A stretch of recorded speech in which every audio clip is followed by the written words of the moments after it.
باللہ من الشیطان اللعین الرجیم بسم اللہ الرحمن الرحیم رب اشرح لی صدری ویسر لی امری واحلل عقدۃ من لسانی یفقہوا قولی۔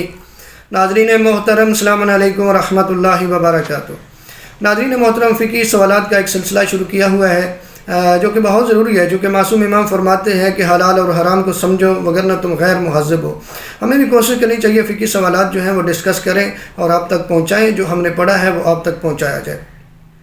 ایک سوال یہ ہوتا ہے کہ کیا بغیر وضو کے ہم قرآن کو پڑھ سکتے ہیں یا قرآن کو چھو سکتے ہیں؟ تو اس کا جواب کیا ہے؟ تو پہلی بات تو یہ ہے کہ قرآن ایک عظیم کتاب ہے، اس کے بارے میں پروردگار نے قرآن میں فرمایا ہے لا یمسہ الا المطہرون، یعنی اگر جتنے تک آپ پاکیزہ نہیں ہیں، یعنی آپ باوضو نہیں ہیں، اس وقت تک آپ قرآن کو مس نہیں کر سکتے ہیں۔ لیکن یہ کس کی بات ہو رہی ہے؟ کیا جلد قرآن کی بات ہو رہی ہے یا اس جگہ کی بات ہو رہی ہے کہ جہاں پہ قرآن کے جو حروف ہیں وہ نہیں لکھے ہوئے؟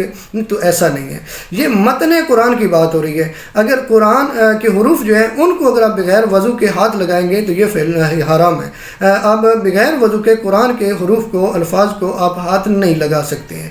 لیکن جس جگہ پہ قرآن نہیں لکھا ہوتا، قرآن کے الفاظ نہیں لکھے ہوتے، جیسے اکثر آپ دیکھتے ہیں کہ پیج ہوتا ہے اس کی سائڈ پہ جگہ خالی ہوتی ہے، اس پہ بھی آپ بغیر وضو کے ہاتھ لگا سکتے ہیں، اور ہاتھ نہیں لگاتے تو قرآن آپ پڑھ بھی سکتے ہیں، اور باہر والی جو قرآن کی جلد ہوتی ہے اس کو بھی بغیر وضو کے آپ ٹچ کر سکتے ہیں۔ لیکن جو قرآن کے الفاظ ہیں ان کو اگر آپ نے ہاتھ لگانا ہے تو آپ کو وضو کرنا پڑے گا، بغیر وضو کے ہاتھ لگانا حرام ہے۔